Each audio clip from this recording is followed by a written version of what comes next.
Pemirsa, menyandang predikat desa penghasil ganja memotivasi warga desa Agusen, Kecamatan Blangkejeren, Kabupaten Gayo Lues, Aceh beralih profesi.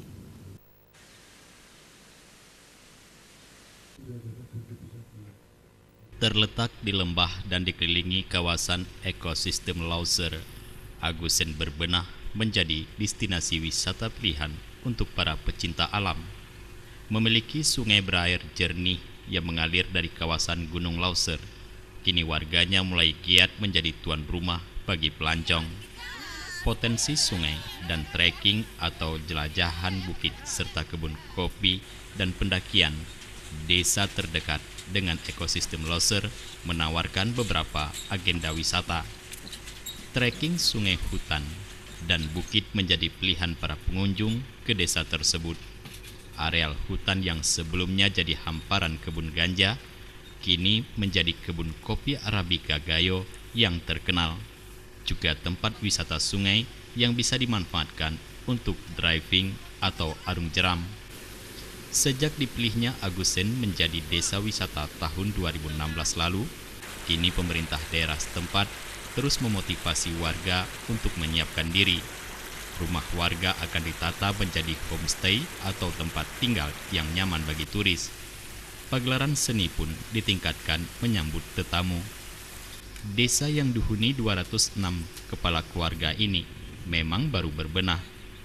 Warga secara bertahap mulai meninggalkan kebiasaan mereka menanam ganja yang menjadi penghalang mereka berkembang, seperti yang diakui Bupati Gayo Lues Muhammad Amru dalam tatap muka dengan warga Agusen kemarin.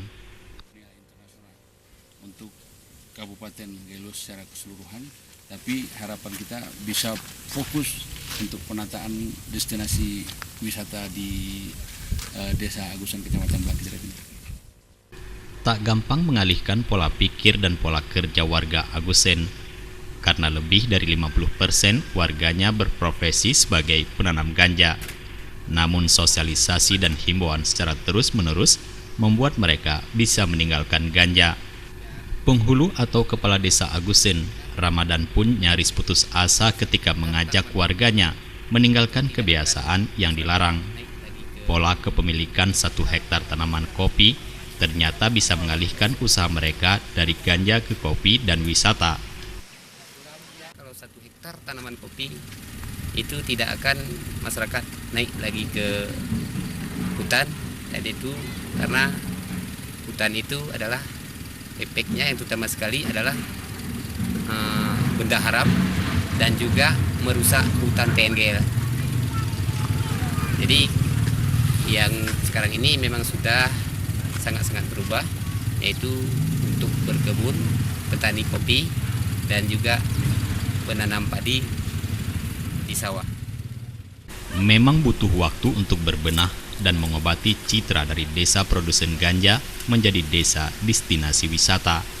Meskipun demikian, pemerintah setempat terus mendorong dengan melatih mereka menjadi tuan rumah destinasi wisata. Tim Liputan Aceh TV.